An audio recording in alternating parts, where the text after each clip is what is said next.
नमस्कार शेतकरी मित्रांनो, तर राज्य शासनाच्या माध्यमातून अहिल्यादेवी होळकर कर्जमाफी योजना राबवण्यात आलेली आहे आणि या अहिल्यादेवी होळकर कर्जमाफी योजनेदरम्यान शेतकरी बांधवांना 2 लाख रुपयांपर्यंतची कर्जमाफी होणार। त्याचबरोबर नियमित कर्जदार शेतकरी बांधवांना 50,000 रुपयांचं प्रोत्साहनपर अनुदान मिळणार अशी बातमी आपण गेल्या कित्येक दिवसांपासून ऐकत होतो, परंतु अद्याप मात्र ती कर्जमाफी झालेली नाही। परंतु आता मात्र शेतकरी बांधवांसाठी खुशखबर आहे, आनंदाची बातमी आहे, कारण सध्या चालू आहे पावसाळी अधिवेशन आणि या अधिवेशनादरम्यान राज्याचे कृषी मंत्री दत्तामामा भरणे यांच्या माध्यमातून स्पष्ट सांगण्यात आलेलं आहे की शेतकरी बांधवांची कर्जमाफीची जी पहिली यादी आहे तर ती 6 जुलै 2026 रोजी जाहीर होणार आहे आणि या यादीमध्ये आपल्या सर्व शेतकरी बांधवांना हे समजणार आहे की तुम्ही कर्जमाफीमध्ये पात्र आहात, तुमची कर्जमाफी होणार की तुम्हाला प्रोत्साहनपर अनुदान मिळणार।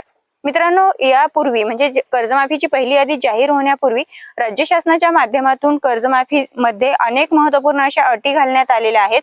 तर त्या अटी कोणत्या आहेत, म्हणजे कोणत्या नवीन अटी लादण्यात आल्या जे की शेतकरी बांधव त्यापासून वंचित राहू शकतात आणि कोणती कामे महत्त्वपूर्ण अशी केली पाहिजे की शेतकरी बांधवांना कर्जमाफीचा लाभ मिळेल, ही संपूर्ण माहिती आपण या व्हिडिओच्या माध्यमातून शेतकरी बांधवांपर्यंत पोहोचवणार आहोत। त्यामुळे व्हिडिओ शेवटपर्यंत नक्की बघा। आणि शेतकरी मित्रांनो, सर्वात महत्त्वाचं म्हणजे शेतकरी बांधवांची कर्जमाफी होणार। जसं की विधानसभा निवडणुकीपूर्वीच आपल्याला वचन देण्यात आलं होतं की शेतकरी बांधवांची 2 लाखांपर्यंतची कर्जमाफी होणार, परंतु यासाठी तुम्हाला तुमचं बँक खाता आधारला लिंक असणं महत्त्वपूर्ण असणार आहे। तुमची ई-KYC प्रक्रिया ही पूर्ण असणं अतिशय महत्त्वाचं असणार आहे। या 2 कामे जर तुमची पूर्ण असतील तर आणि तरच तुम्हाला कर्जमाफीचा लाभ भेटणार आहे। आता कर्जमाफी होणार तर ती नक्की कोणत्या शेतकरी बांधवांची होणार? शेतकरी मित्रांनो, जसं की 2019 पासून जे शेतकरी बांधव कर्ज घेत आहेत आणि 30 जून 2025 पर्यंत ज्या शेतकरी बांधवांनी कर्ज उचललेलं आहे आणि त्यांचं कर्ज थकीत आहे अशा शेतकरी बांधवांना 2 लाख रुपयांपर्यंतची कर्जमाफी मिळणार आहे।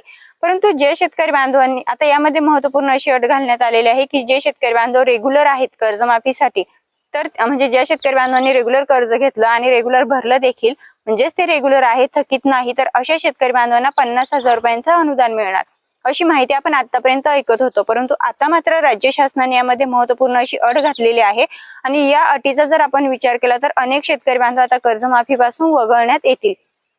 मग नेमकी ही अट कोणती आहे? तर सर्वात महत्त्वाचं म्हणजे मित्रांनो, ज्या शेतकरी आता 2019 मध्ये सुद्धा महात्मा ज्योतिबा फुले कर्जमाफी झाली होती आणि या महात्मा ज्योतिबा फुले कर्जमाफी योजनेमध्ये अनेक शेतकरी बांधवांनी कर्जमाफीचा लाभ घेतला, अनेक शेतकरी बांधवांची कर्जमाफी झालेली आहे।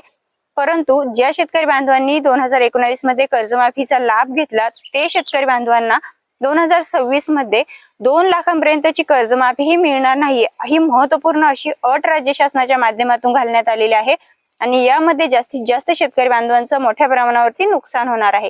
कारण 2019 मध्ये जी कर्जमाफी झाली त्यामध्ये अनेक शेतकरी बांधव म्हणजे 6.5 लाखांपेक्षा जास्त शेतकरी बांधवांनी कर्जमाफीचा लाभ घेतला होता।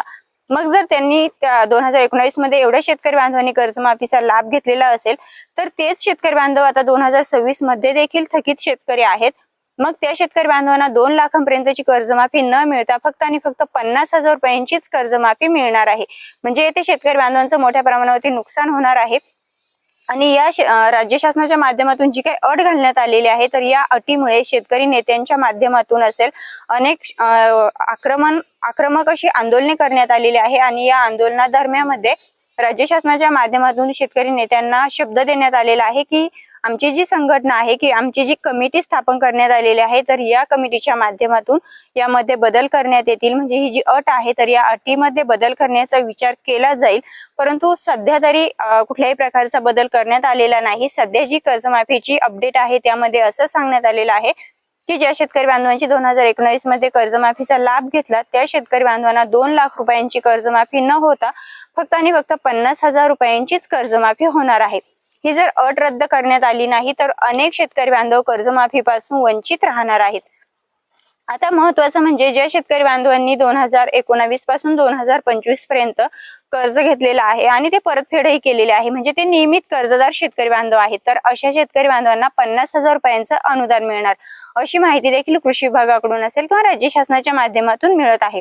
परंतु अनेक शेतकरी बांधवांचं असेल शेतकरी नेत्यांचं असं म्हणणं आहे किंवा त्यांनी अशी आशा केलेली आहे व्यक्त की त्या शेतकरी बांधवांना 50,000 रुपयांचं अनुदान न मिळता, प्रोत्साहनपर अनुदान न मिळता त्यांना कमीत कमी 1 लाख रुपयांचं अनुदान मिळावं अशी माहिती किंवा मग असा सरकारकडे शेतकरी बांधवांनी आग्रह केलेला आहे। परंतु आता ज्या वेळेस 6 जुलै रोजी शेतकरी कर्जमाफीची जी यादी आहे ती जाहीर करण्यात येईल, त्याच वेळी लक्षात येईल की शेतकरी बांधवांच्या कोणत्या अटी मान्य करण्यात आलेल्या आहे, की राज्य शासनाच्या माध्यमातून ज्या अटी घालण्यात आल्या त्याच अटींनुसार शेतकरी बांधवांना कर्जमाफी देण्यात आलेली आहे। मित्रांनो, जरी तुम्हाला कर्जमाफीचा लाभ घ्यायचा असेल तर तुम्हाला तुमची KYC प्रक्रिया असेल, तुमचा आधार बँकेला लिंक असणं महत्त्वपूर्ण असणार आहे। आणि राज्य शासनाच्या माध्यमातून जी कर्जमाफी जाहीर करण्यात आलेली आहे यामध्ये ज्या अटी घालण्यात आलेल्या आहे त्यामध्ये शेतकरी बांधवांचं मोठ्या प्रमाणावरती नुकसान होणार आहे।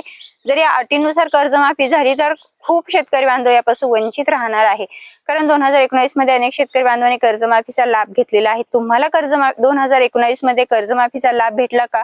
कमेंट मध्ये नक्कीच व्यक्त व्हा। आणि राज्य शासनाच्या माध्यमातून जी काही नवीन अट घालण्यात आलेली आहे त्या अटीला तुम्ही तुमचं मत कितपत योग्य ठरतं, म्हणजे तुम्हाला कितपत योग्य वाटतं हेही कमेंट मध्ये सांगायला विसरू नका। पुन्हा भेटूया अशाच नवनवीन आणि महत्त्वपूर्ण माहितींसोबत। तोपर्यंत मित्रांनो, आपल्या YouTube चॅनलवरती नवीनच असाल, पहिल्यांदाच भेट देत असाल तर नक्की सबस्क्राईब करा। पुन्हा भेटूया, तोपर्यंत धन्यवाद।